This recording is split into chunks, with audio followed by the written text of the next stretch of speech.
right, guys, welcome back. This is Of Stone and Clay, episode 148. Today is an exciting day. Today is a blessed day. We have Jesika Harmon with us today. Thank you so much for joining, Jesika. Of course. That's blessed day. That's amazing. That's right. And we just have 1K in the name, if viewers It's are true. wondering. It's true. Yeah, it's kind of a rare Jesika. Yeah. When there's so many Jessicas born in my era and your mom goes to the baby nursery and sees all these other little Jessicas, it's like, we got to do something different, I guess. No, I don't know what it... There's real quick. I want to see how many Jessicas are in my phone. I know. This is gonna be bad. There are a lot, but I have had the honor of being called Jesika when I come through the line at the end of a race when they're like, oh, this girl must be from someplace else. Oh yeah, Jesika. Jesika. Yeah. Jessica. Okay, perfect. Yeah, we got about 12 to 15 Jessicas. Yeah, that's okay. We're all unique. Yeah. Well, thank you so much for being here. Jesika is a meditation coach, a mindfulness instructor. Tell me what those things mean. What does that mean to be... Great question. To be a coach, to be an instructor of those things. I personally love mindfulness. I love gratitude. I love the idea of being in a moment and being still and being focused and being dialed. But I've never actually physically meditated. We were talking a little bit about this before we started. Yeah. I probably am a meditative person, but have never actually done it. Right. Yeah. So help me understand what that means to be a meditation coach. Yeah, for sure. And I love that you pointed out all those different mindfulness practices because knowing what I know about you seem like a very mindful person. And I love differentiating the two, mindfulness versus meditation. Mindfulness is the art of bringing your awareness into the present moment. It's those things like deep thinking, deeply feeling, being aware of your feelings, be really invested in a conversation. It's all of those presence practices. Meditation is a practice for the past and for the future. Okay. It's visualizing what you want to have happen or how you want to show up. It's going back to places that need to be healed and need to be processed. So a meditation coach is someone that teaches people or works with people on how to use meditation to deal with, to handle, to work through challenges in their life. Gotcha. Teaches them the practices of mindfulness. I love to call them the tools of mindfulness because it's like you have a tool belt and there's different things you're going to need at different times. And so, you pull this out for that situation, you pull that out for that situation. When someone has a handle and a grasp on mantras and affirmations versus visualization versus deep focus versus, whatever the different tools are, it can be a beautiful way for them to kind of be able to change things in their life that they want to change. Yeah. Do you do mostly bigger groups or do you do individual work? Yes. I meet with one-on-one with clients. I do classes with teenagers, with adults. I do groups of women. What's your favorite?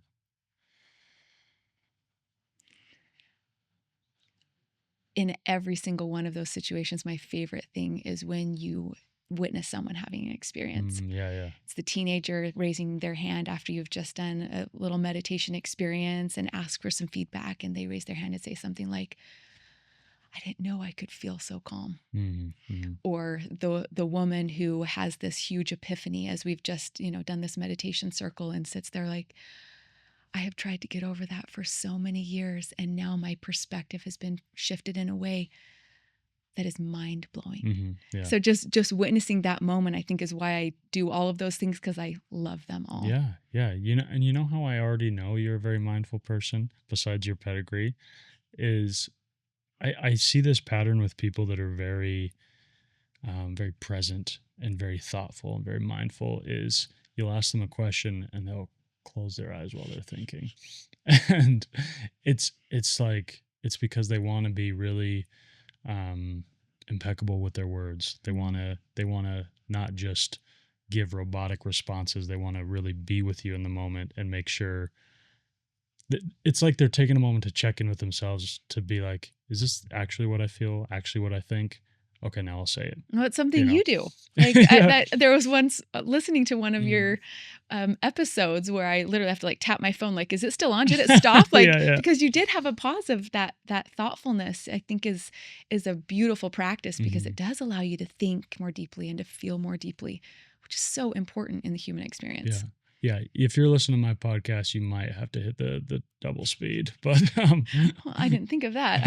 yeah. So it wasn't Yeah. wasn't No, I've heard a lot bad. of people tell me they're like, yeah, I love your podcast. I listen to it on double speed because you're not a very fast talker. But I think it's a good thing. what do you think is for people that have never really gotten into meditation, but are very maybe naturally mindful and present? What do you think is the cause of that? Is it the way they were brought up? Is it experiential things? I'm sure it could be a million things, but what do you feel like if you kind of found all the people you know that are very present, very mindful? What are some of the common things that maybe make them that way? It's a very, very good question. What comes to mind first is I feel like people who maybe have never done any meditation Mm-hmm. but naturally have mindfulness practices is they're very grounded. Mm-hmm. They've taken time to develop some of these practices, not under the umbrella of this is a mindfulness practice, Uh-huh. but maybe they're journalers. Mm-hmm. Maybe they spend a lot of time in nature. Maybe they are very healthy, they exercise, and they're really intentional about some of the things they do.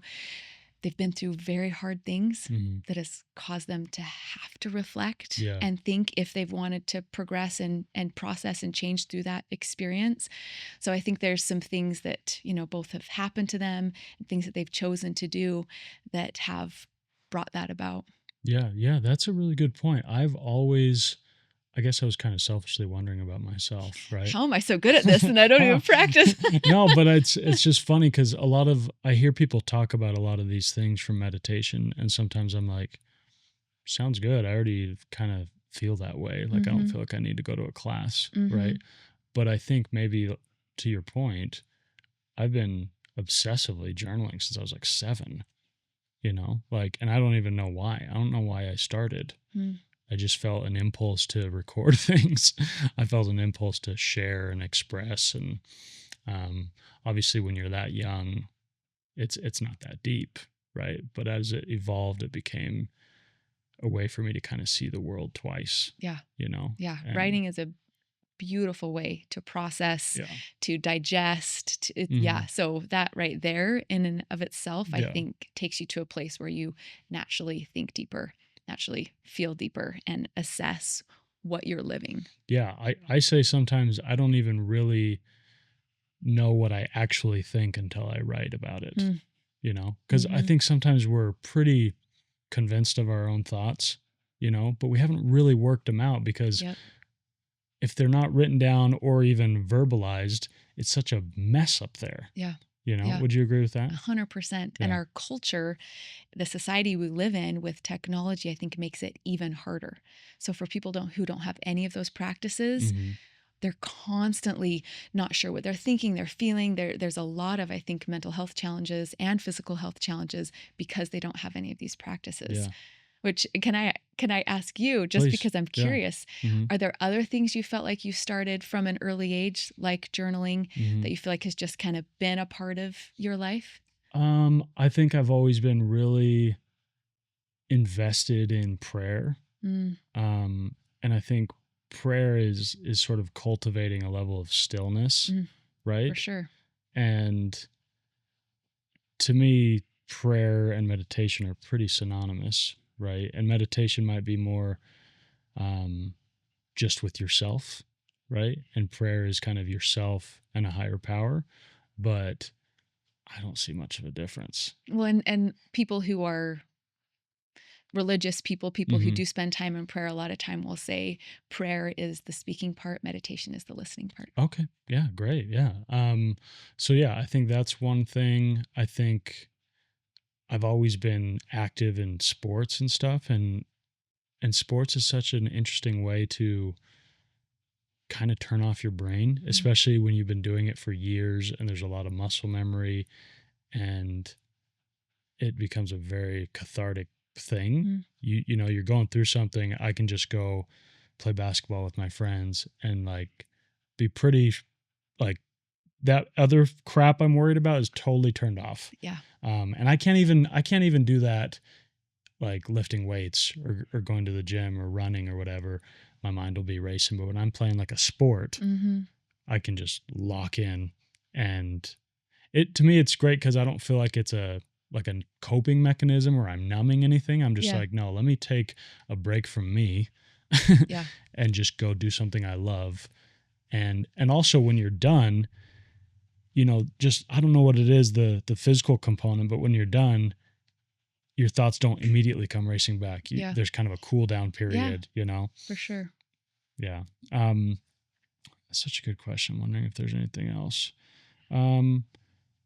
I think I've always been interested in just exploring what things mean, Mm. with other people and with myself. Like even Mm. like I'm obsessed with words, so I've always been obsessed with definitions. Mm-hmm. And okay, you say this phrase, but what does this part of the phrase mean, and why did you say it? And so I think just going through life thinking a lot. Yeah. Yeah. And it sounds like a natural curiosity, Yeah. which is a huge mindfulness practice because it allows you to let go of judgment. Mm-hmm. So when you're able to do that with yourself, it's easier to practice self-compassion. Yeah. It's easier to process emotions. So that right there, I think, is such Right. a gift. I'm also obsessed with novelty, with Mm. experiencing new things. Okay. And I feel like that's been a great way for me to, I don't know, just find little fragments of joy Uh-huh. when life is really hard, Yeah. and when It's it beautiful. feels like joy is pretty out of reach. I'm like, I'm gonna go try a new restaurant I've never been to. I'm gonna drive home a different way. I'm gonna listen to this whole album that I've never listened to. They're little things, but I've just always been obsessed with. To me, it feels like a mini brain reset. Mm-hmm. I'm Mm-hmm. like, I'm so stuck in my routine and the monotony of my life and the drudgery of whatever I'm going through. Let me do a quick reset and try something new, That is going to be a huge gift for your children. Yeah. Like that if you can teach someone that or help someone experience that, Mm-hmm. is so good for your brain, so good for your body, Yeah. and makes life so much more joyful. Yeah. Yeah. And you have a bundle of kids, right? I do. How many do you have? I have 5, 2 in heaven. Oh, you have 2 in heaven. Mm-hmm. When did they pass? Yeah. One was early, like about 12-week Oh, wow. miscarriage. Uh-huh. Another one was a stillborn. Oh, wow. Was Yeah. was the I just never hear people talk that much about stillborns. I feel like Mm. it's such a hard thing to talk about. How early, like how long was the baby with you, or was it sort of unconscious? Did it come out like? Yeah, so I went in for my appointment just after around 30 weeks, Mhm. and there was no heartbeat. Oh, So wow. that's when they induce you, and you still have to. So I don't know if that's technically called a stillborn, but you have to deliver a baby Right. that you don't get to bring home, Yeah. and your body still goes through all the changes as if you've just had a Yeah. baby. And So that's got to be like the hardest thing you've ever gone through. yeah, it probably was. Yeah. How do you walk away from that? Like, when that happened, were you in such a like good, healthy, meditative state of life that you are now? No, Yeah. this was before that, Mm. but has taught me things that I never could have learned any other way, and just given me experience that has made me who I am, Yeah. which I believe that with every part of my being, about every trial and Mhm. challenge and hard, traumatic, whatever you want to call it, experience that we have in life, that it can all be turned for our good. Yeah. It can all be sort of alchemized. Totally. I What love that word. what were the lessons from that? Well, I'm a Christian, so I'm a believer. So there was a huge piece of coming to know Jesus through Mhm. that. When it was going to be, every year that time kind of comes around when it would be his birthday. Mhm. His name was Hugh, and it was going to be his 8th birthday. And my husband and I happened to be river rafting with a group of youth on that day. And the week before, I knew that's what was happening, and just kind of had this dread, like, I'm going to be with a bunch of teenagers on this day that's going to be probably going to be really hard for me. Yeah. And there is a scripture that talks about the sting of death being swallowed up in Christ. And I woke up that morning and had this beautiful visual come to mind, where I just saw this sweet boy, not as a little baby, not as a little boy, but as a man, Yeah. who was just full of light and joy. And it was the most beautiful feeling that scripture came to mind. It was that the sting of his death was completely swallowed up in the joy of Christ, because I know I'll see him again someday because of the resurrection of Jesus. Right. So it was this, there's no way to describe how that feeling shifted so dramatically, where every other year it'd been such a sad day, such a hard day. But from that day, and that was just a few years ago, it's been so joyful. Wow. And how crazy that that gift came to you years later. Yeah. Yeah. Like, so, like, what do you feel like that experience did for you and your husband's relationship? I think that, and if I could share really briefly, just last week was at the print shop printing some, I don't remember what I was printing, but the woman that was helping me, she's become a friend because I see her every time I'm in the print shop. And don't remember exactly how the conversation came up, but she actually had a stillborn as well. Also a little boy. We got talking and just having this conversation, and a gentleman walked in behind me, and I could see him out of the corner of my eyes. We were finished with our transaction. We were just chatting, and I was starting to feel a little bit sensitive, like, oh, this guy's waiting for her to help him. He could hear our conversation, but I started feeling so uncomfortable. I just kind of stopped and said, hey, I'm done. If she can help you now or whatever. And he's like, oh, no, it's okay. And he pulls out 2 little pieces of paper, the handprint and a footprint, and said, we just lost our baby last week. Yeah. And the 3 of us just had this beautiful, strengthening conversation. Someone so fresh, me, not as many years as she was out of it, all at different points, but just being able to connect in that way. Those are those moments when I'm like, I can't deny that there is a God, that just coincidentally happened, that I feel like there's things you learn all along the way. And for my husband and I, our journey was very different. He wasn't attached to the baby like I was. Right. He didn't carry that child for months and feel him move and get excited and do all the things that you do when you're carrying a little life inside of you. Yeah. So after delivery, of course, he was completely heartbroken. This would have been our 5th child. We had 4 other kids at home. So things are busy. There's not a whole lot of time to dwell on it. He's providing, so I think there wasn't that emotional connection. And the day of his due date, that was just about a month later, came, which was a really hard day for me. And he didn't even think of it. Yeah. And this isn't saying anything about him, but just kind of the difference between a man and a woman in that situation. And so there were some things we had to work through of him recognizing, like, this was probably going to be a little bit harder for me. And I love how willing he was to go to that place with me, even though, yes, he was heartbroken, but he wasn't having the same experience that I was. And I've heard that a lot with people who lose a child. Your grieving experience is going to be completely different, which is true of grief in general, right? It's very different for everyone. But I loved how willing he was to meet me where I was, to give me that comfort when I needed it, even if it wasn't what he needed. Yeah. Yeah. That's so beautiful. I feel like just understanding that you don't need to grieve in the same way, but you can be there for the other person. Yeah. And it doesn't need to be, we feel the same exact amount of pain.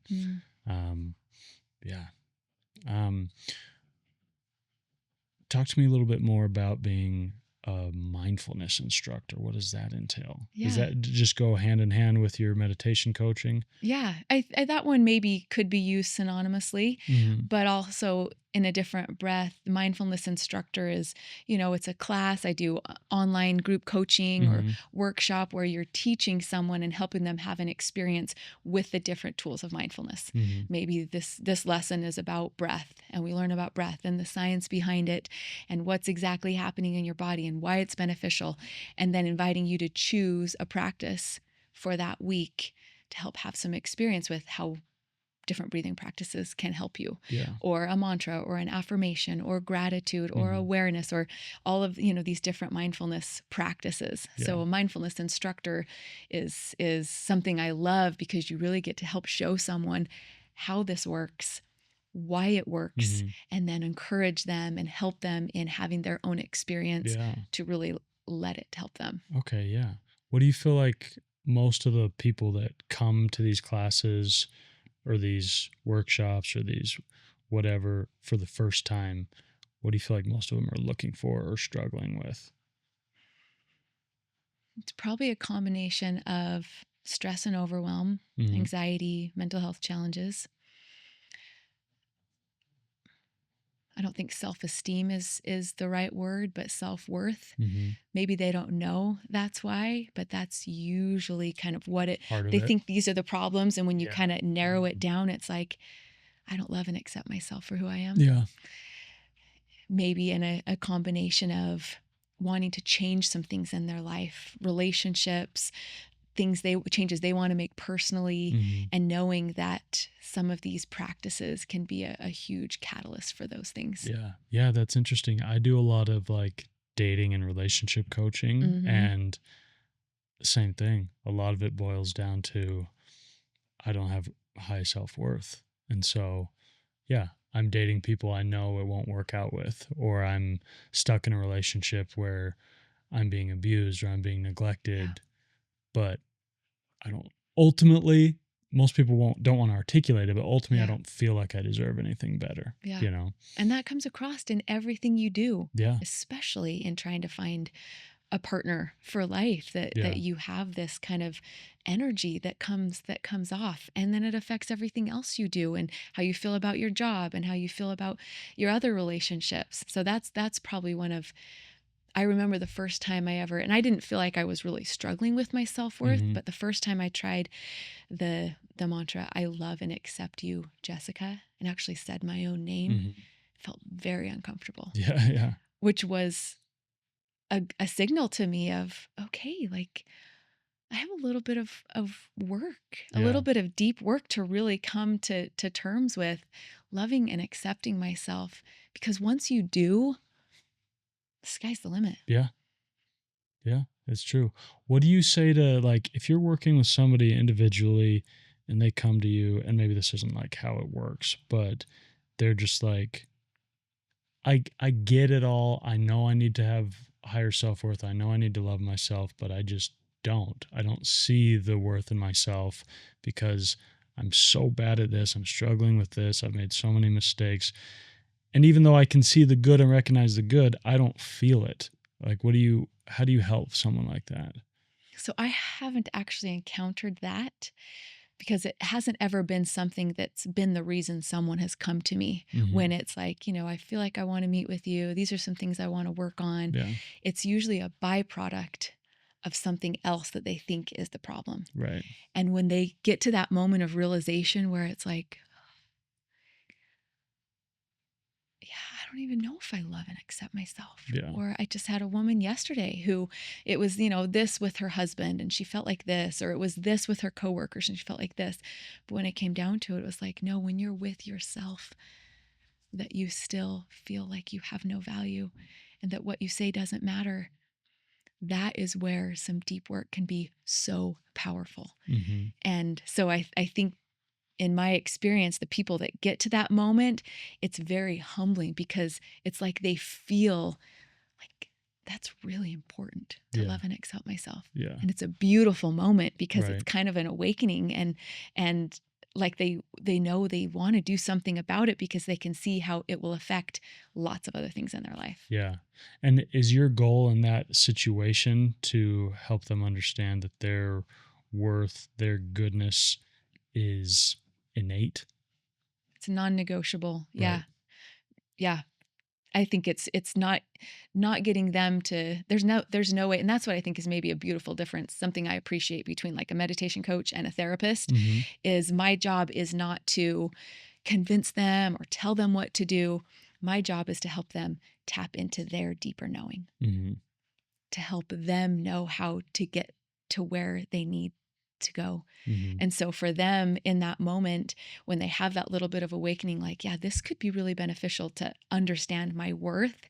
I love just helping them come up with a practice that they can do. For one woman, it was looking in the mirror and saying, I love and accept you, fill in the blank. Mm-hmm. For another young man, it was writing every night in his journal, I am a son of God with divine potential. Mm-hmm. For another, like finding that specific phrase or that certain thing that's going to help them just start to internalize it, because they've spent so much time and that's now become a subconscious wiring, Right. telling themselves something different. Yeah. That isn't true. Yeah. They've got a nasty narrative. What are your thoughts on intrusive thoughts and how you deal with them? I love the science behind it, that there is a negativity bias because we are creatures of survival, Mm-hmm. that we're built to know how to survive in certain circumstances. So sometimes thoughts come and we spend time like beating ourselves up. Why am I having that thought? Or I shouldn't have that thought, or this or that, rather than just taking a step back, acknowledging, you're just trying to protect me, brain. Mm-hmm. Thank you. Yeah. But I'm okay. Mm-hmm. There's so much science behind how our thoughts affect our bodies that I love teaching it, love working with people to find thoughts that are helpful versus harmful. Mm-hmm. And so those thoughts that just come, that negative narrative is so awesome when you learn how to identify it and Right. see it for what it is and be able to, like I said, take that step back and recognize it's not helping me. Yeah. That's not helping me. Yeah. Yeah. I think I personally, I vacillate so much with, I feel like I'm pretty good with most things, but there's a couple, sort of pesky thoughts Mm, that return. Like, I'm a little bit, especially in this demographic, I'm a little bit older to be single, mm, right? And so this pesky thought that returns time and time again is, okay, it's like there's a nice little civil war in my brain, because the good side is like, yeah, dude, I know you're great. I know you'll find someone. I know you bring so much to the table. Your time just hasn't come, blah, blah, blah, blah, blah, blah, blah. And then the bad side is like, yeah, but what if it just won't ever work out? Like maybe you messed it up with all these girls in your past. Maybe you have to settle now. Maybe you're not going to have this great love that you've talked about so much. And so when I'm in a bad headspace, I'm just going back and forth because I understand the positive thoughts and their mm. utility, and I understand that the negative thoughts are really fictional. They don't really carry any actual validity, but I can't help it. Yeah. I'm stuck in that thought, Yeah. and I just have to me, what feels more real than anything is how I feel, Mm-hmm. and I understand that maybe it's not a fact, but in that moment, I can't really escape that thought because it feels more real than anything else. Well, and maybe I'd say that in that situation, maybe you don't know what's fact or fiction. There could Mhm. be some truth on both sides. Yeah. But what I love about the mindfulness tool of self-compassion Mhm. is it doesn't tell you, oh, that's a negative thought. Oh, just brush it aside. Oh, I shouldn't feel that. I shouldn't think that. Mhm. It gives space for awareness. Like, okay, are there some things that maybe I could change that would make me a more desirable partner, Mhm. or that would help me find the love of my life, or that giving space for that awareness, but then also bringing in grace Yeah. to say, okay, it's okay to feel that way. It's never, feelings buried alive never die. Mhm. So I can't just brush this aside. I've got to let myself feel it. Okay. But then what am I going to choose? Where am I going to go after that is the power, is the powerful piece that allows you to then say, okay, maybe there is some truth here, but staying here doesn't help me. Mm-hmm. And then we know from the brain science of your reticular activating system that filters out the unnecessary information and tells your brain what to look for. If I'm saying these things, oh, I'm not a very good person, oh, I'm not very attractive, no one's ever going to like me, then my brain's going to look for evidence to support that. Right. So there's the piece of let myself feel it. Okay, I really want to find that person. I really want to be in a different place, or I really wish I could bring this baby home that I don't get to bring home, or I really, all the things that can happen to us in life. We let ourselves feel it. We process, we be there, and then we make the choice that's going to take us the direction we want to go, which is, as I feel like you're a champion of, and why people probably love your podcast, is it doesn't feel good to stay there. Yeah. So then what am I going to do to keep progressing and to still be joyful? Because there is so much about life that is still very joyful, even when there's something hard. Yeah. And, it's funny. I'll get this question I get all the time, as I'm talking about being single and struggling with it and talking about depression or talking about trials. I'll get a lot of people that will just sort of ask this vague, like, how do you not give up? How do you hold on to hope? And my answer feels ultimately really reductive, but I really feel it. I say, what other alternative do I have? Giving up is not really an option. Like, I understand that it is, but I'm just choosing more misery, right? 100%. What kind of life is that? If I let go of hope, I'm just deciding, okay, I'll be miserable. Yeah. And maybe the argument is, well, in searching, grasping, and attempting to have hope, I am miserable. I am living in misery.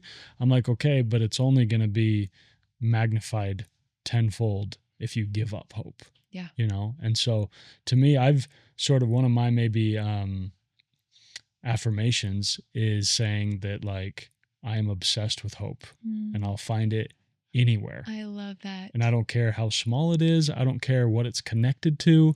I don't care if it's a placebo effect. I don't care. Those also work too. If it elicits hope, I'm going to find it and I'm going to hold on to it. And guess what? If it slips through my fingers, I'll go find it again. I'll go find something else. And to me, the alternative is hell. Yeah. Taylor, that should be on your next hat. I am obsessed with hope. Seriously. Yeah. Like, what a I was going to say what obsession. I said is really long. That's not going to fit on a hat. Yeah. I'm obsessed with hope. It's a great affirmation because it shows you're choosing. Mm-hmm. I'm choosing hope. Yeah. And it tells me, like, because I went through a pretty painful breakup a couple of years ago, right? But because I think part of the reason I'm so, like, at peace with that breakup now is because I decided to view all of the good from the relationship, and I decided to be really grateful for it, even though it really broke me, right? And I decided, as painful as it is to imagine, I've decided I can go through as many more heartbreaks as it takes, And that's kind of a scary thought, because especially right after a breakup, you're like, if I went through one more breakup, I would actually perish. Yeah. I wouldn't make it out alive. But I was like, you know what? I am such a hopeful guy. I am so invested in hope. If I get my heart broken 3-4 more times, bring it on. I can handle it, because I know that there's going to be hope after that. Doesn't mean I'm not going to suffer and be in a dark hole for a minute. Yeah. But there's always going to be hope for me. And that's just something I've decided. Yeah. Well, and it shows, I mean, again, one of the practices of mindfulness, the gratitude piece, one of my favorite quotes, William Arthur Ward, gratitude is the energy of faith. I think that helps you see things in a situation that allows you to grow, to process, to come out better, so that if there is another breakup in the future, you're going to learn things from that you didn't learn in the last one. Right. That's going to make you better for the next one that doesn't end in a breakup. Yeah. That's going to be, you on this podcast just having had your 1-year anniversary and helping everyone else be obsessed with that hope. Right, yeah. And I tell people that struggle with singleness, I'm like, you're not looking for like this amazing batting average. You're looking to just hit it out of the park once. And Once so it's all you need. so all your failures don't mean anything. Yeah. They're just part of your journey, and they're helping you get to the right person, you know. That's so true. And if you do it right and you are like open-minded and open-hearted, like it will refine you and it'll make you a better option. Yeah. You know, it'll make you a better person. I believe without a shadow of a doubt, I would not have the husband I have if I didn't go through the years of singleness. I don't know to your extent, but almost all my friends had 2 or 3 kids by the time I was married. Yeah. And there was a lot of hopelessness and, moments of like, will it ever happen? But there were things I learned that there's no way I would get to be married to Robbie if I hadn't have learned those things. Yeah. I'm grateful every day. Tell me about meeting Robbie. You want the long story or the short story? Just give me the good. Just give me the good stuff. I mean, basically, I got set up with several of his friends. Freshman year, I met him. Freshman year of college, got set up with a guy who happened to be one of his good friends. So we were kind of in the same group freshman year. Several years went by. He went and did missionary service, and I went and did missionary service, and our paths like kind of kept crossing. I would get set up with another guy. He would be in the group. So I knew who this Robbie Harmon was. Is there any friend zone involved in this period? He was always with a girlfriend or with, another date. And I was always set up with one of his friends. And one of his good qualities is he is fiercely loyal. Yeah. So he would never, what he claims now, he would never ask out someone that was with one of his friends because he's a loyal friend and that friend is interested in me, whatever. And so it wasn't until last semester of college after we both had, lived in DC doing internships, like this is, 6 years. And a friend that was one of his roommates, that was one of my closest friends. We'd go running together, just this buddy that was totally just friend zone. But he wanted it to not be in the friend zone anymore. And he confided. We named one of our children after him. Wait till you hear what he did. Oh, gosh. He was roommates with Robbie and confided in Robbie, like, I really just want to date Jesika. I just, whatever. And Robbie's like, go for it, man. Like, what do you have to lose? Just tell her. And he told me, and you weren't feeling just it. Liked it, wasn't feeling it. Yeah. And it wasn't but a week or two later that he calls me and he's like, would you ever go out with Robbie? I was like, of course. Like, he's always been the one I've been like, oh, if I could only go out with Robbie in the group over all these years. But if he were interested, don't you think you would ask me out by now? Like, sure. And he's just like, you got to give him a chance. You just got to go out with him. I was like, of course. And he calls Robbie and he's like, dude, you've got to take out Jesika. You're the same person, but she's a girl, you're a guy. You got to take her out. Yeah. And it was like, once the timing was right, we were both, inseparable. Yeah. From that moment on. Yeah, that's amazing. So that's why we had to name, one of our children after this friend that really we wouldn't have gotten together. I was going to say, if anybody that's friend zoned me names a child after me, I'm going to be disturbed. But it was that he was able to he was heartbroken that someone he wanted to date didn't want to date him and put that aside. Put his ego aside. That's huge. Yeah, that's awesome. Anyway. That's really cool. Timing was everything. So what was it about Robbie that was different? One of the most attractive things was his confidence in himself. He knew exactly what he wanted, exactly where he wanted to go, did not depend on what anyone else thought or did. He was so secure in that. And that feels very comforting as a woman, especially when this man is, I think there's that subconscious, like, this is going to be your protector, your provider. And that just oozed off of him. Well, women can smell confidence. I don't know what it is. Yeah. I mean, I think it must be that you feel like this is going to be a person that is going to take care of you and is going to hold you and is going to, be that person. So it's an important. Yeah. I mean, I look at any guy I know that is good with girls, that does well with girls, is supremely confident. You could name a couple other attributes, but that is by far the thing. There's guys that do really well with girls that aren't very tall, aren't especially attractive, aren't especially wealthy, like Yeah. don't have maybe some things that superficially people would assume would attract you to women, but they're just confident. Yeah. Yeah. And that allows for different conversations Mm-hmm. on the date, that allows for different experiences as you're dating. Like that just bypasses so much of kind of the emotional baggage that sometimes comes from either the guy or the girl not having that confidence. And that is to say, confidence is something you can develop. Yeah.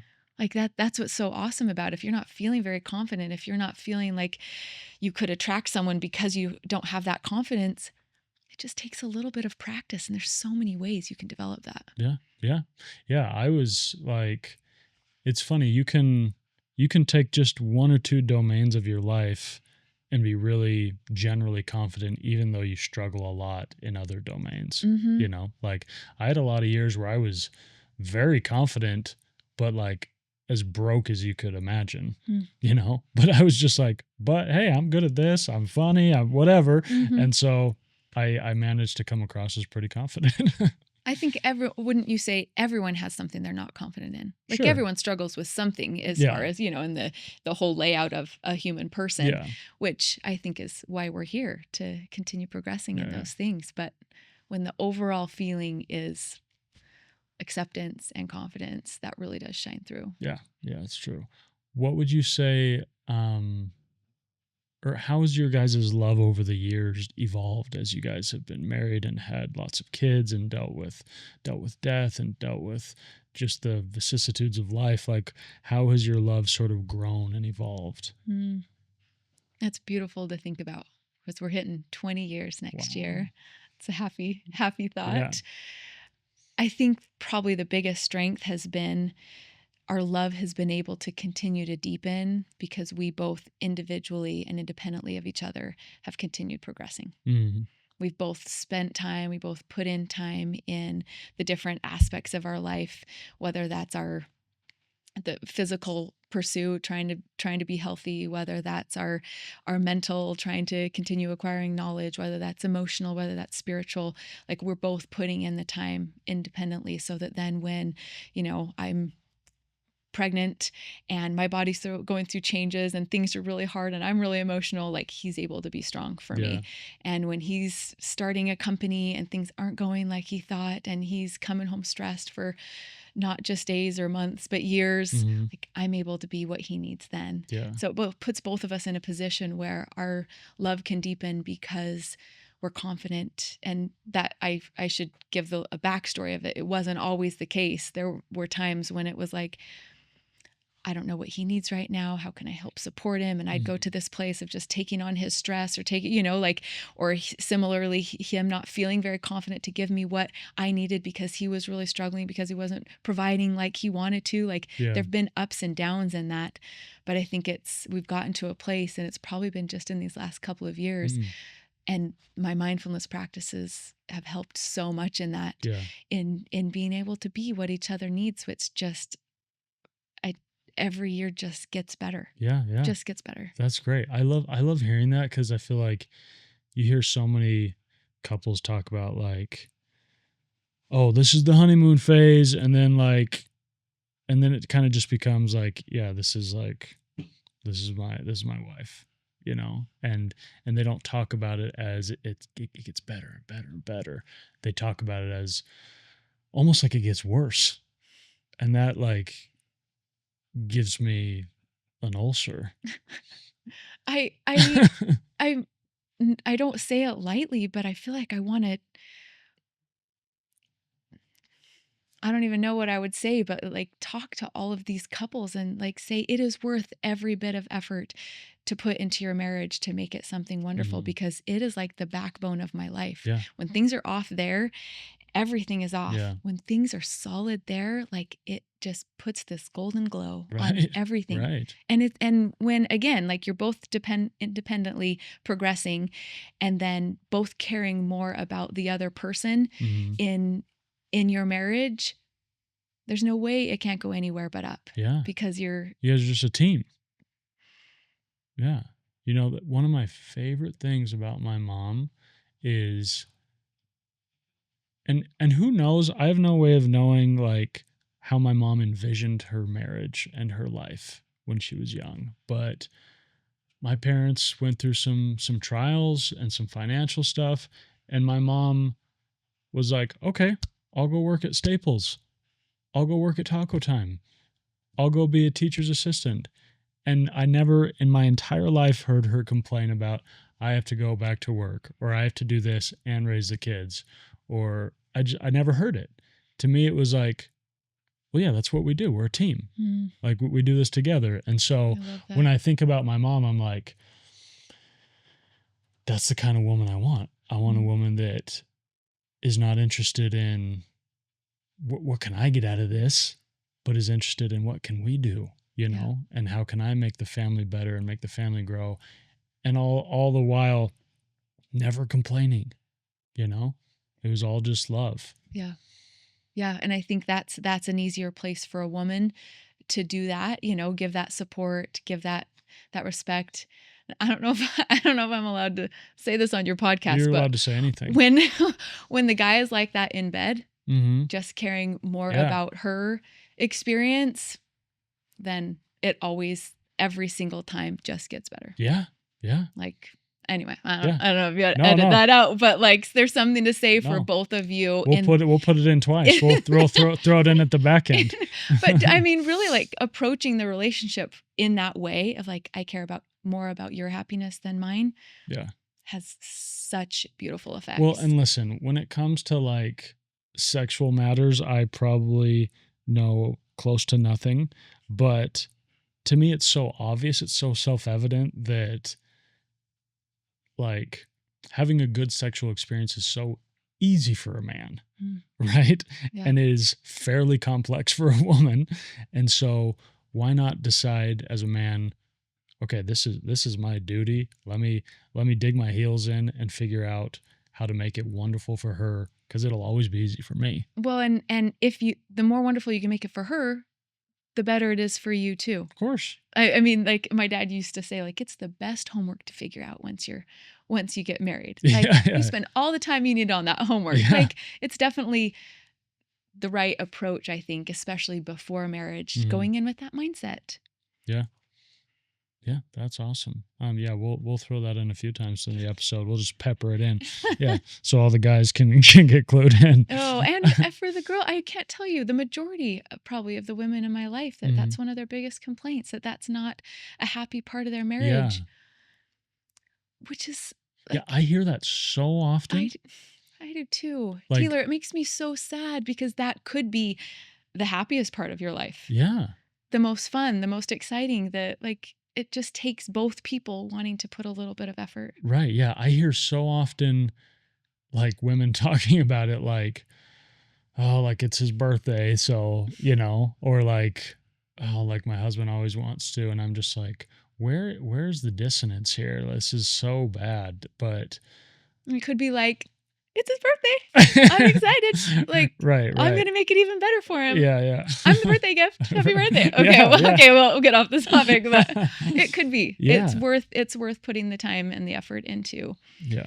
That part of your relationship. Yeah. It's such a gift. Right. I feel like it's such a gift. Yeah, of course. But I feel like there's no way you're going to get there if you guys struggle to communicate. Yeah. Right. Because it's going to take some communication and some figuring out. Yeah. And so if you're just bad at communicating in general, your sex life is probably going to suck. Yeah. Yeah. And then you're not going to talk about the things you wish were happening or you wish were happening more because you're just not good at communicating. Yeah. I want to talk a little bit more about gratitude. How do you feel like, besides your classic, like make a gratitude journal or whatever, what for you is the best way to sort of infuse your life with gratitude in your daily practices? Yeah. One of my favorite things to do with gratitude is let it enhance something that's hard or challenging. For example, I feel like I use often, we moved to Utah a few years ago. My husband traveled a lot for work. We found a lot we were going to build a house on, found a little place up the hill to rent. Thought we'd be there about a year.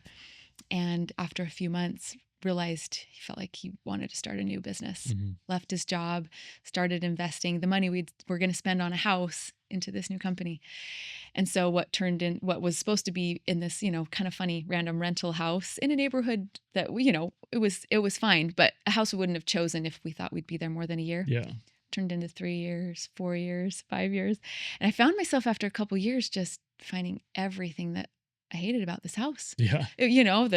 The bathroom that my kids shared was also the laundry room. The toilet was next to the dryer. I mean, there were just things that just made it uncomfortable and annoying to have people over and whatever. Well, once I started learning the science behind gratitude, I put it to the test by trying it out on my house.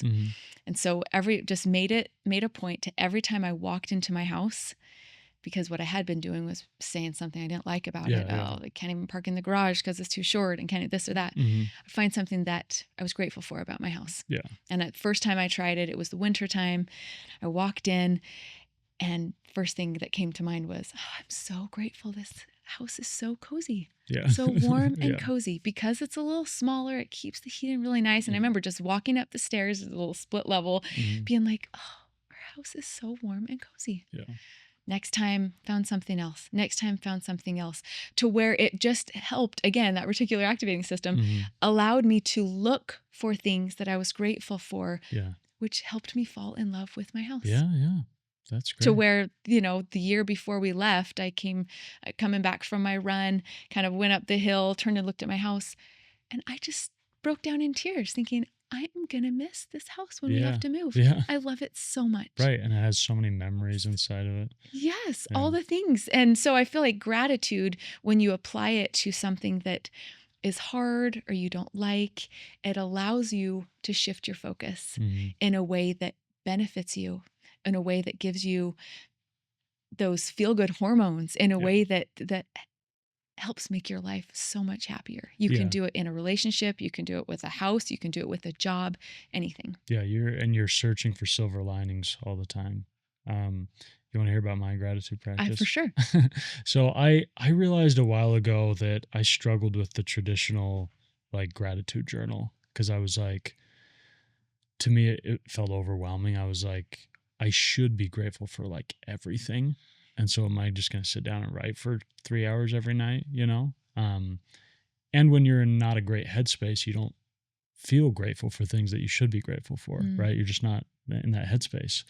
And so I was like, I'm going to tailor this to my own experience, and I'm going to write down not just things I'm grateful for, but I'm just going to write down good things that happened that day, right? And they might be beautiful things I saw. They might be beautiful things somebody said to me. They might be something fun I did. And it might be, oh, I'm grateful for my health. I'm grateful for my parents, whatever. But more often than not, it was just, I was grateful for this conversation. I was grateful for my lunch, right? And what I did is I said, even on really bad days, I'm gonna scrape and crawl, and I'm gonna find things to put on this list. And if they have to be really silly and really small, I don't care. And so even if the day is a full disaster and everything bad goes wrong, Murphy's Law wins, I'm going to write down, well, on the way to the gas station, I realized there was this beautiful lenticular cloud and the sun was shining through, and that brought me a little moment of solace, right? And like you said, I start looking for those, and I start becoming obsessed with them even, because I'm like, I want to write them down so they become a self-fulfilling prophecy, right? So to me, it becomes now every day, I'm just looking for good things, good moments, good experiences. And I know that some days I'll have 3 or 4, and some days I'll have 16. And that's just life. Was there ever a day when you couldn't find at least one thing? No. Right? The only problem was if I was being stubborn and just didn't write that day, right? But yeah, any day that I actually sat down and wrote, things would pop up. Yeah. And what I did to help too is I had the notebook out on my desk, and I would go to it when those things happened, instead of just waiting till the end of the day. I love that. Because sometimes at the end of the day, I'm tired, I'm pissed at the day. Yeah. I'm like, the day sucked. What am I grateful for? Nothing. Yeah. So Yeah. as they happen, I go to it. And then what I do is the next day I go and I look at it and I highlight the top 2 or 3 things. And I start to see patterns. I'm like, what are the things that make me happy and bring me joy, even when it's hard to find joy? And it's like, for me, they're often just interactions with people. They're moments of connection. And so I'm like, I have some power over that, right? If I'm struggling, I know I can look back day after day. What makes me happy? What brings me joy? Yeah. Text message from this person, text conversation with this person, call with this person, ran into so-and-so. Yeah. And so I'm like, okay, I've figured out here's the recipe for happiness for me. Yeah. Is to connect with people. So let me double down. Yeah. Let me put some more focus of that in on my that. life. Yeah. Yeah. And what's so beautiful about that too is it stretches our brain. It activates our brain in a way that, again, is looking for more of those things. Mm-hmm. But it can be so powerful when you're in a challenge, in a trial, in a hard spot, because it helps you see things in a different light. And again, like, I think the gratitude journal is the go-to for anyone that's like, how do you practice gratitude? Mm-hmm. But if it's not just writing what I'm grateful for, it's what am I grateful for about this really hard thing that happened today? Mm-hmm. Then you're able to see, oh, actually, the fact that this happened instead of that is so good, because then this couldn't have happened, because then you just start seeing things in a different way that shifts your perspective and is so, so helpful. Yeah. I did a podcast a few weeks ago with this guy who is like he's like an expert in peacemaking. And he said he did this practice as a professor. He said, I want you to name all the things and think about all the things that are your biggest trials and you struggle with the most. And then I want you to think about what about those things have made you uniquely qualified to help somebody else. Yes. And I was like, wow, that's so cool, because we can be so stuck in our own pain. Yeah. But to think, well, okay, maybe I am suffering greatly. Maybe I am depressed. Maybe I am even suicidal. Maybe I'm in a really dark place. But how can that help me help somebody else that's in a really dark place and be deeply empathetic? And so for me, I've found a lot of utility in that thought of thinking, okay, yeah, I'm going to get married later in life. I'm going to have kids later in life. My life is looking different than I thought it would be. But wow, how does that prepare me to help other people in that same position? Sometimes I'll talk to somebody that's 10 years younger than me that is struggling with wishing they were married already and all these things.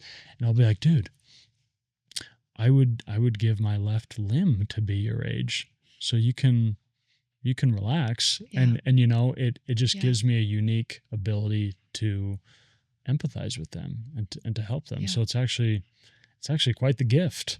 And it shapes you in a way. It helps you become a person that is more empathetic or more understanding, or gives you this new set of tools and skills and parts of your personality that you wouldn't have, that can really enhance you, enhance your life, enhance the future people you'll meet and be with.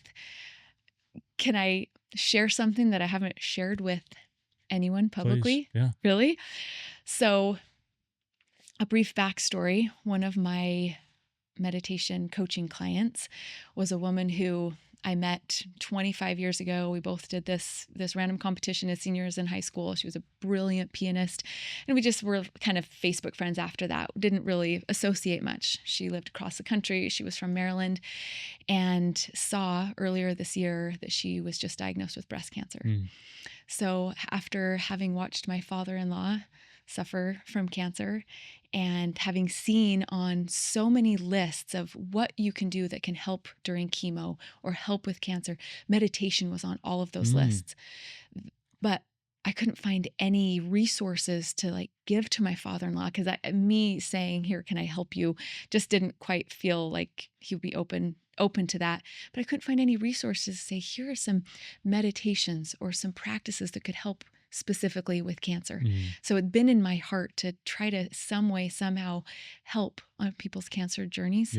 So I reached out to Elizabeth and asked if she'd be interested in doing some meditation coaching pro bono to help me learn and experience what someone going through cancer might need Mm. from a meditation practice. Yeah.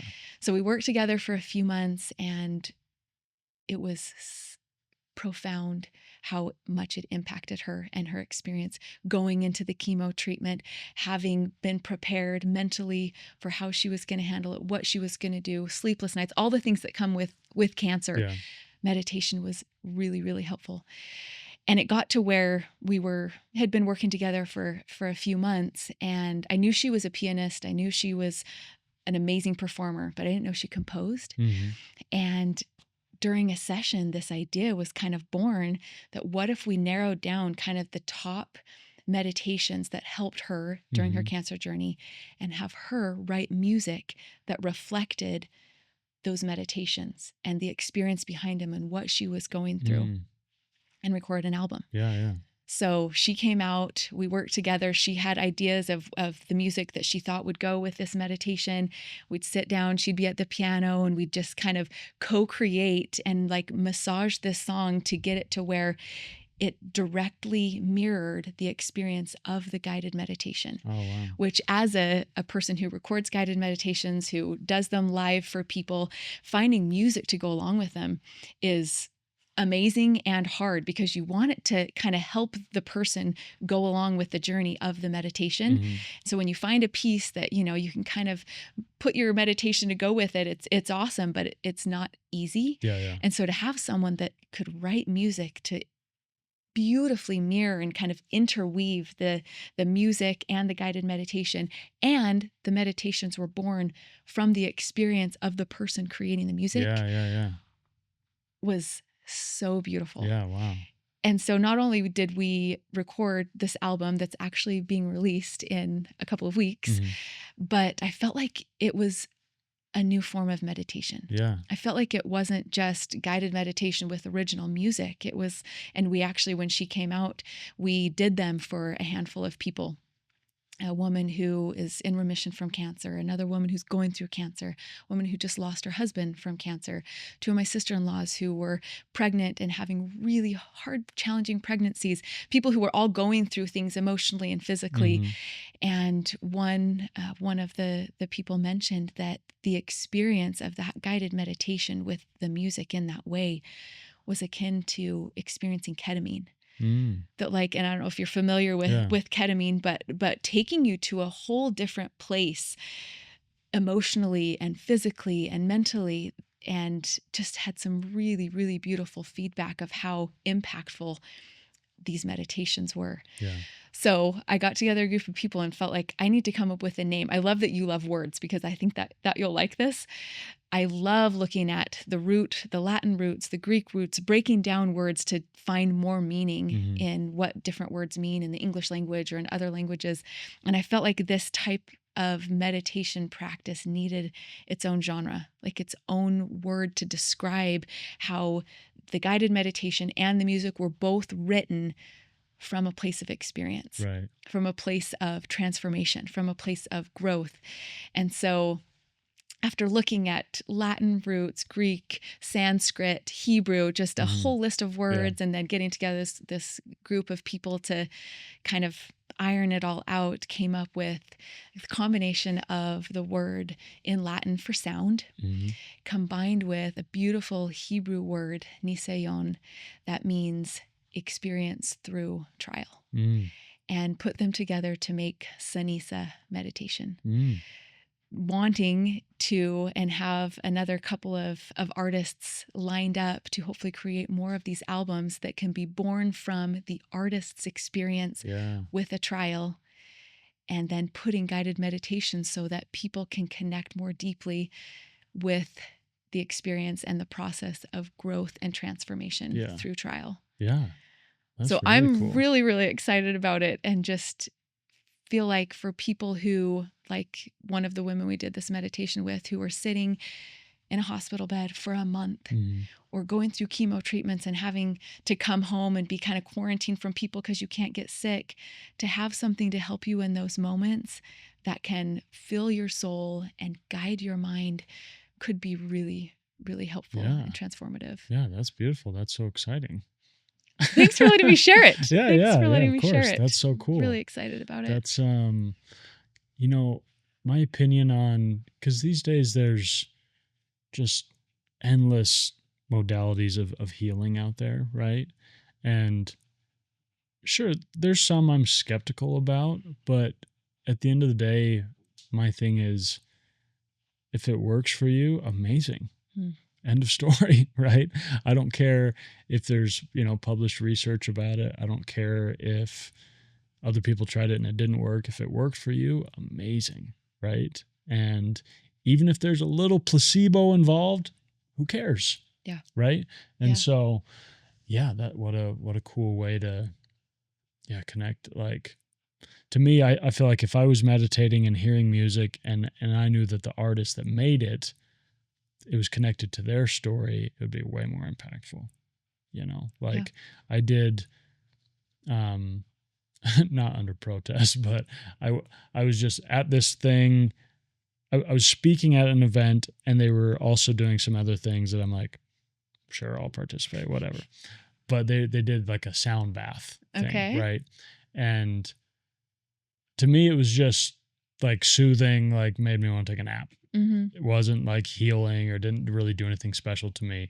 And part of that is maybe, for me, music is way more impactful with lyrics. And maybe like people laying next to me were experiencing amazing things. I was just kind of like, sounds cool. That feels good. It's a little loud. Okay, I'm getting sleepy. Great. I want lunch now.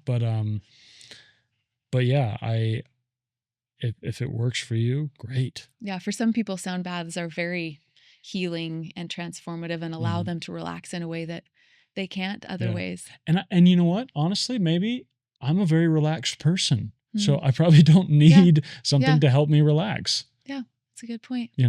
But I love your point of finding and experiencing things that can help you with healing. Yeah. Because if you don't spend time there, healing doesn't just happen. Right. You've got to find ways, whether it's processing in a journal or a conversation or with a therapist or in meditation. It's so amazing. And I love about the age we live in that there are so many resources for people.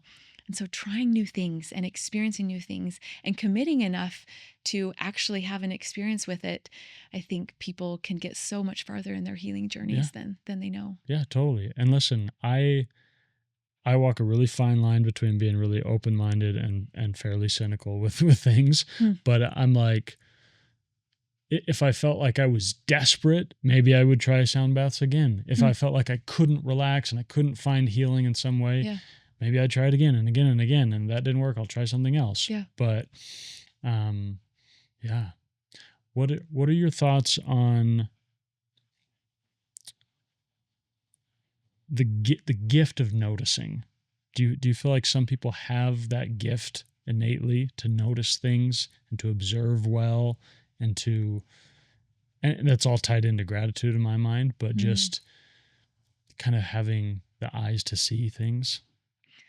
To me, that's tied to awareness, which is a mindfulness practice that I think was maybe much more common, that, maybe people, if they naturally noticed or naturally had awareness, was much easier to see or live into 100 years ago. But the world we live in, where you constantly have a phone in your pocket, constantly have things at your disposal to be doing, to be watching, to be seeing, it has to be practiced, I think, to really, just like you described with your gratitude practice, it was something you intentionally had to sit down, write down, and look for in your day. Yeah. That I think that the art of noticing or the practice of awareness is very worthwhile to spend some time on. Yeah. To when you see I point out the clouds to my kids probably every day. Yeah. Or the sunshine or the sunset or the sunrise, because I want them to develop the art of awareness, that practice of noticing the things. Because if you don't know how to notice with curiosity and appreciate the little tiny beautiful things, then you're never going to be satisfied. Yeah. You're never going to be content. Those are the little joys of life that when you choose to focus on, just make everything else more beautiful. Yeah. Yeah. That's a good point. I want to read this quote to you that I feel like is kind of connected to that. I love quotes. Have you ever heard of Bergs? Bergs. Yeah. I don't think so. He's like this mindfulness guru. How do you spell it? Burgs. Okay. And I don't really know much about him, but I was listening to this song by a band that mostly does instrumental stuff, and they just had this guy Bergs talking over it, and it's sort of this meditative thing.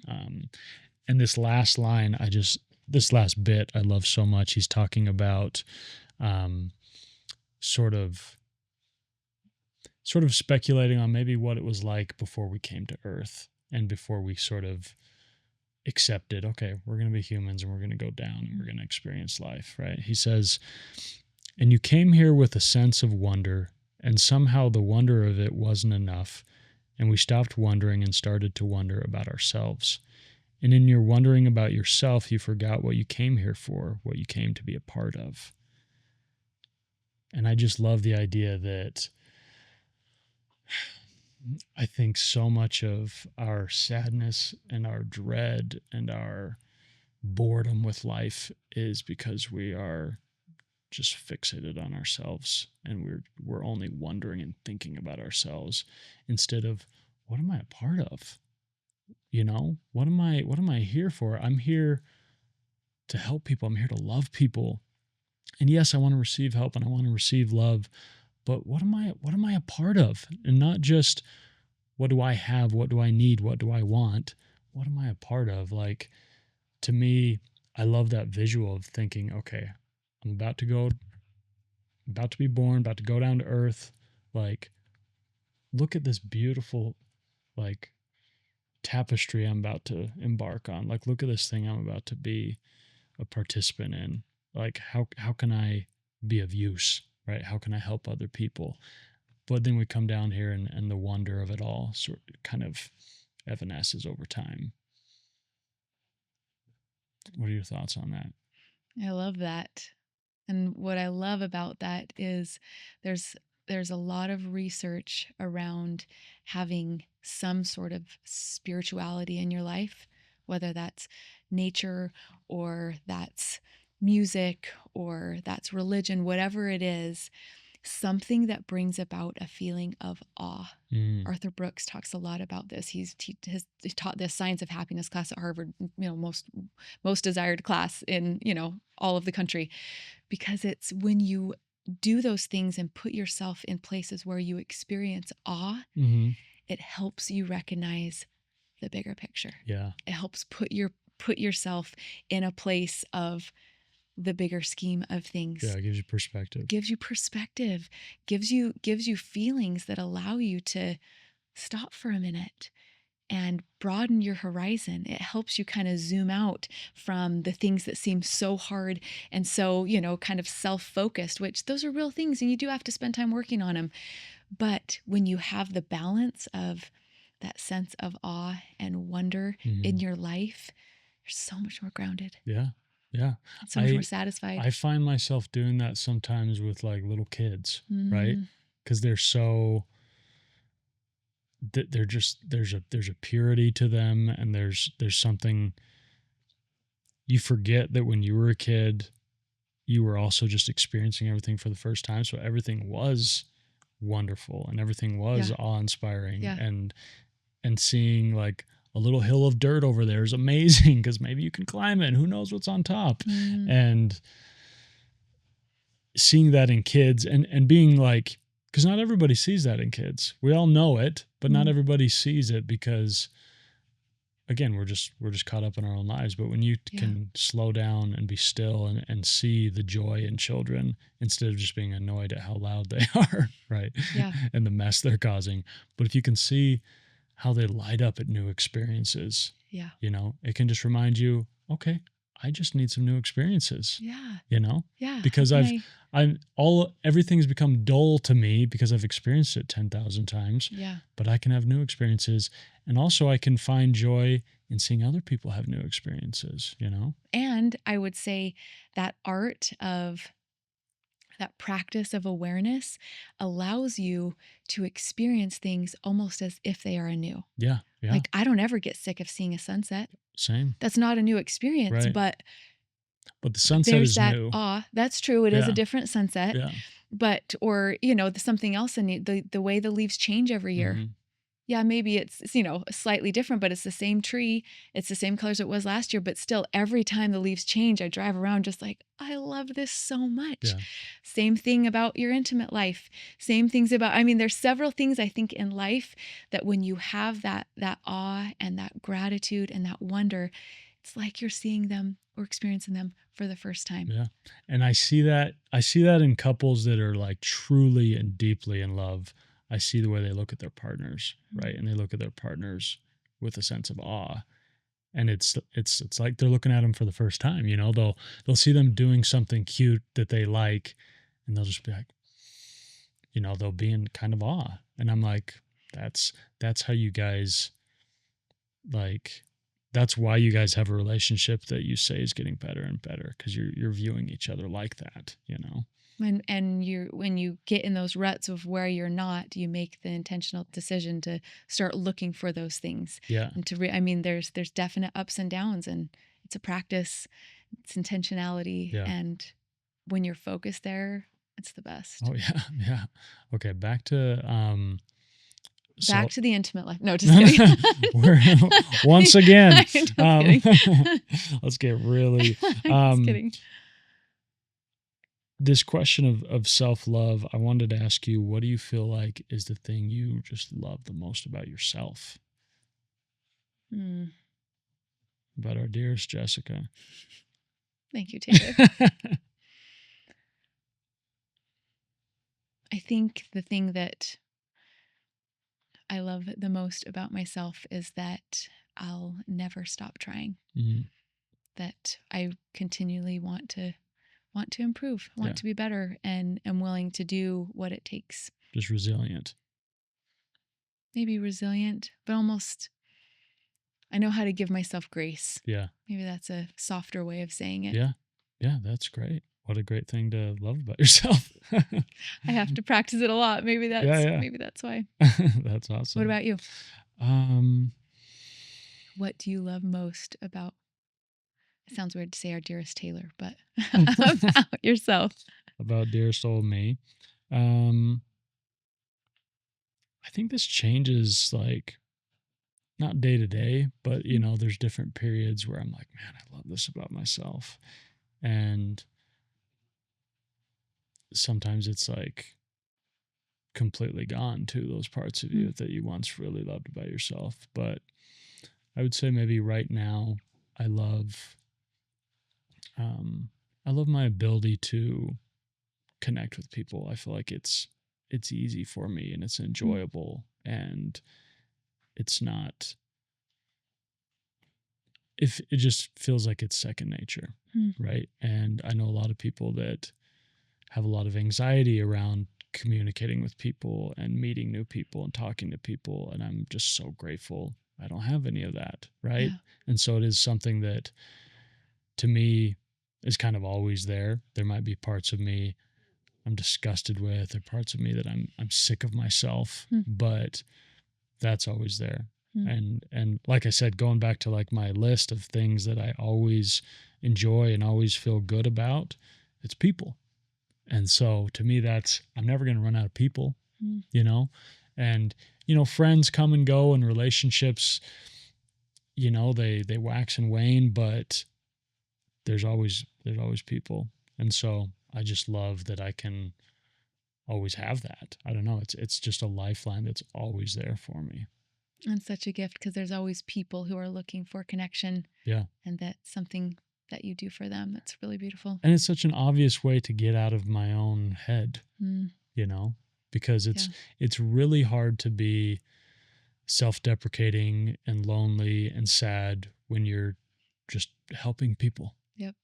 When you're just extending your own hand and saying like, okay, maybe I am feeling those things, but I'm going to kind of put them aside and say, I'm still of use to other people. Yeah. So let me try and help people that are in a bigger hole than I'm in, Yeah. Yeah. So to me, I almost view it like a lot of my problems or things I struggle with. I'm kind of like, who cares? Big deal. Like they're gonna come and go, and Yeah. they're gonna ebb and flow, but I can always help people.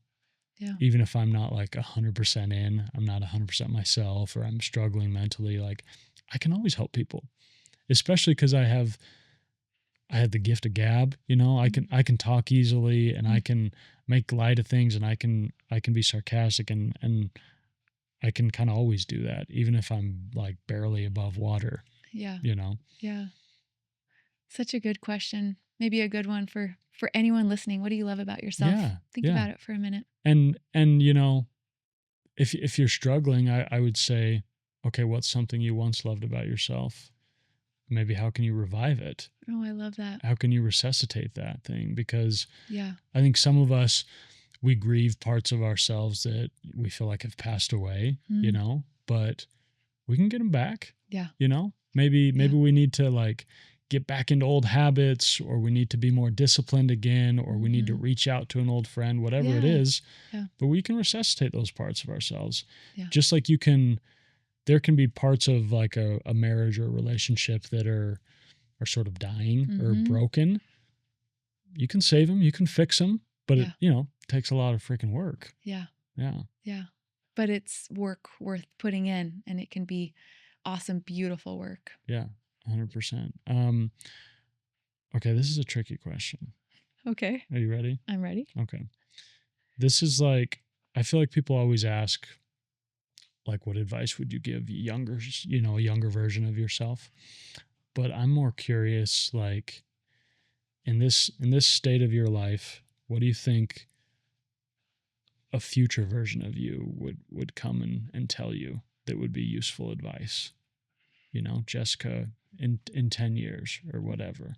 That would tell me right now. Yeah, that maybe you're struggling with right now, or you're not at peace with right now, that a more wizened, experienced version of yourself could be like, Mm. okay, Jess, like, you know. Yeah.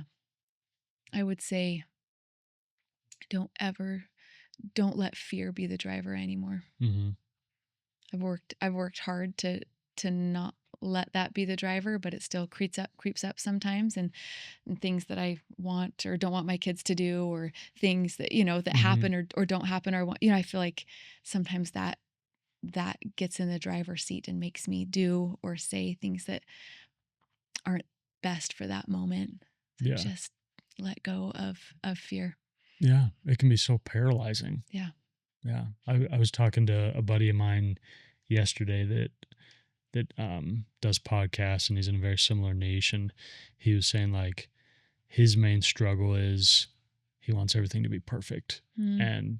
and he's afraid of failing, and he's afraid of doing it wrong, and he's afraid that it won't be what he envisioned.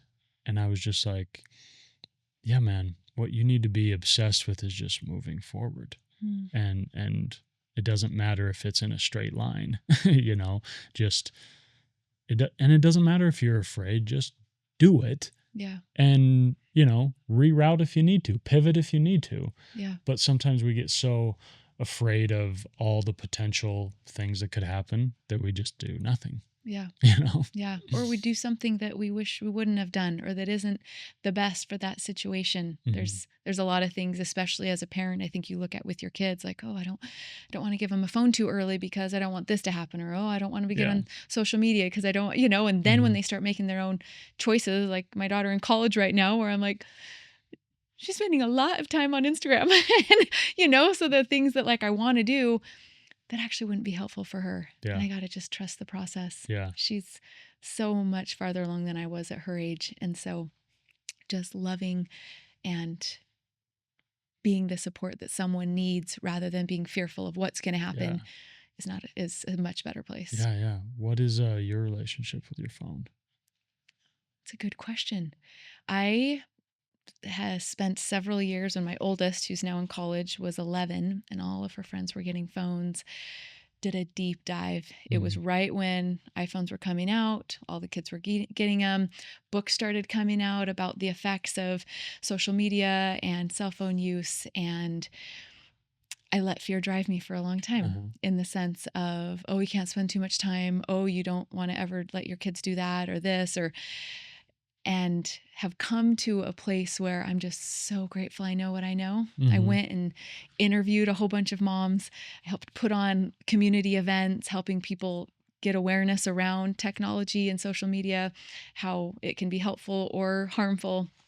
And I sat across from several mothers who were in tears about giving their kids a phone too early, internet access, full reign, and now their kids are having some challenges that they wouldn't have had otherwise. Yeah. So, longer story short, I've done a lot of research on how and what our relationship should be with our Yeah. phones. Yeah. And I think it's one of our greatest tools, Mm-hmm. and it can be one of our greatest downfalls in sucking time that we could use on things that would make us so much happier. Yeah. Yeah. So what is your relationship like with it? So I am pretty intentional Mm-hmm. about what notifications are on, what notifications are off, where I plug in my phone at night, what time I spend on it. Mm-hmm. There's definitely times where I want to be better, need to kind of rein it back in, Yeah. try not to have it on me, especially when I'm at home with my kids. It's over Mm-hmm. on the side desk, or so there's, Yeah. certain Yeah. practices that I've put into place to try to make me the master of my device Right. rather than Right. me the slave or the Yeah. servant. Yeah. That's a good point. I think a lot of us are pretty deeply enslaved. Yeah, or at least indentured servitude. But yeah, I think most of us, if we really analyzed it, probably have a pretty toxic relationship with our phone, Yeah. um, because it is so hard to find a balance. Yeah. Like, especially if a lot of your career and your life revolves around things that are on your phone. Yeah. You Yeah. could be on your phone 14 hours a day and make the argument that you're being productive. Yeah. You Yep. know, um, it's funny. Me and my buddy were teasing our friend the other day, who very much like talks like he doesn't like social media and is above it and doesn't use Mm-hmm. it. And then we saw him just like doom scrolling on YouTube, and he's like, "No, dude, these are like educational videos. Yeah. I'm learning." And I'm like, "Call it what you want, um, and don't think that you're any better because you're on YouTube instead of Instagram or Mm-hmm. TikTok. Like, Mm-hmm. it does all the same things, you Yeah. know."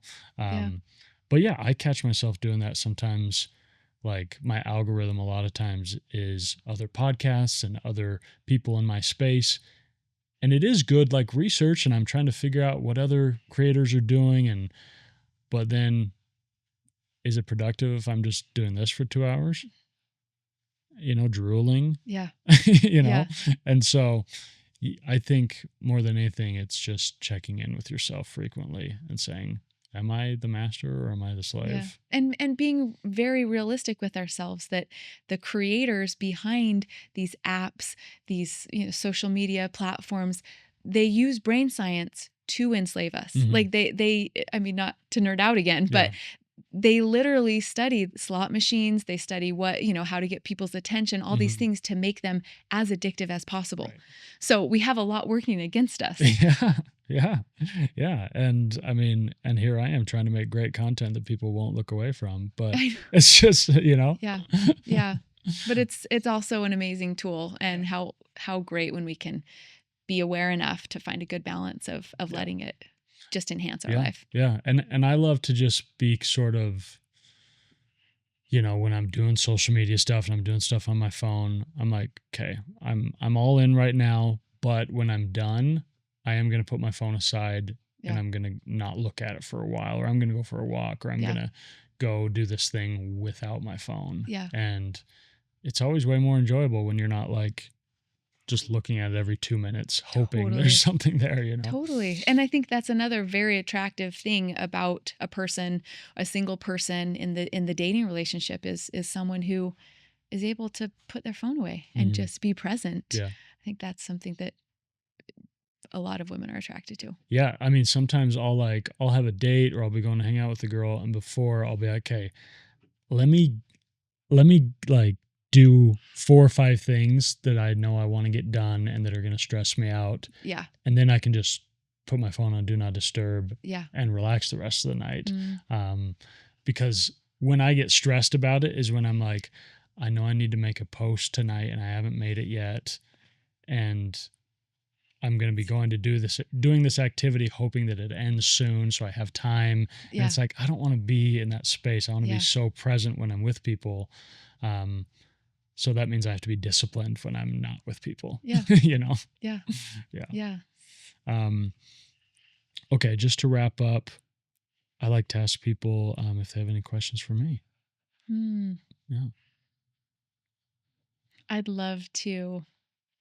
We haven't really touched on visualization, but that's a huge tool of meditation. Yeah. I would love to hear where you want to be in 5 years, what the perfect scenario would be for you. Okay. Yeah. I've never been a huge 5-year plan guy. This isn't But plan, this is dream, this is visualize. This is dream. Okay. If your ideal world, if this could be where you are in Yeah. 5 years, Okay. be so happy. In 5 years. It could be 4 years, it could be 6, but down the road a little bit. Let's call it 5. Okay. I would love to. Is that a great way to start? I would love to. Yeah. Yeah. I would love to be married to just the kindest, warmest, silliest, loveliest woman. Whose name is, no, I'm just kidding. Just throwing it out there, putting it out there in the universe. Let me just use a common name, help my odds.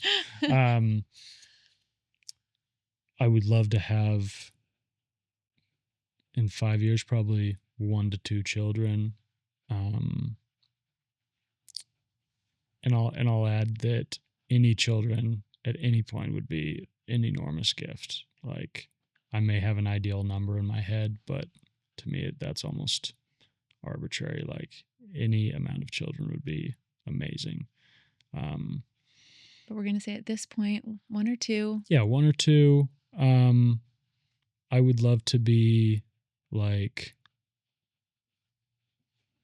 really, I'm so happy right now and inside of my purpose, I feel, but I just want that to expand and expand and expand. So yeah, I just want to be, a household name in podcasting. I want to have some pretty serious and exponential growth. I would love to be extremely financially secure. And I don't even view that as wealth. I just view it as comfort and security, right? And I would love to be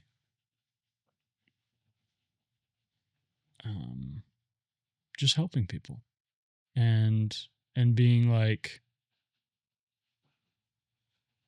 just so engaged with my work and feeling excited to wake up every morning and excited to engage in what I'm doing. And honestly, I feel like I will have all of these things, I just do. And like you said, maybe it'll be 3 years, maybe it'll be 7 years. That's why the 5 years, I'm like, I don't know. Yeah. Right. Important. But I believe in the relative future, I will have all these things. And it's funny. I always visualized from the moment I started the podcast, I always visualized it would be a success. But it didn't really budge for 5 years, but I always was like, but I can see it, man. I can see me having a big following. I can see what it would look like to have big guests and to travel to do guest spots. And I can see what that looks like in my head. And I don't know how much that played a part in everything, but I don't know. What are your thoughts on it all? I just think whatever you put out there is what you're inviting into your life. And so there's nothing, I don't think hokey or silly about what you just said to me. If you were then to close your eyes and visualize that kind, beautiful, silly woman that you love to spend time with, and those couple of kids running around and being so happy to wake up because you love what you're doing and you love helping people and you love how far your podcast has reached. You love coming home to put your arms around her and making a joke about, like the more tangible we can make our visualizations, I think the more signal that sends out to bringing that closer. Yeah. Gosh, I'm going to be a good dad. You are. You are. Kids are going to be really lucky. Thank you. Well, thank you so much for coming on. This was so awesome. Thank you. It's funny. I was driving over here and I was thinking about some questions and things that we'd want to talk about. And I was thinking about gratitude, and I was thinking, I love thinking about all the little things that had to happen to make one little beautiful thing happen, And I was thinking, like, man, I had to meet so-and-so so I could meet so-and-so so I could meet Tommy, my producer, and he had to meet this person and this person so you guys could meet, and then we got connected. And you had to go through your life and all the things you experienced to even be able to talk about all these things, and vice versa. And it seems, to the naked eye, it's just two strangers having a fun conversation. But to me, it's like this really beautiful thing that the world sort of created for us, Yeah. Yeah. No, it's been an honor. Thank you so much. Yeah. Thank you for all you're doing for so many people. Thank you. Appreciate it. Okay.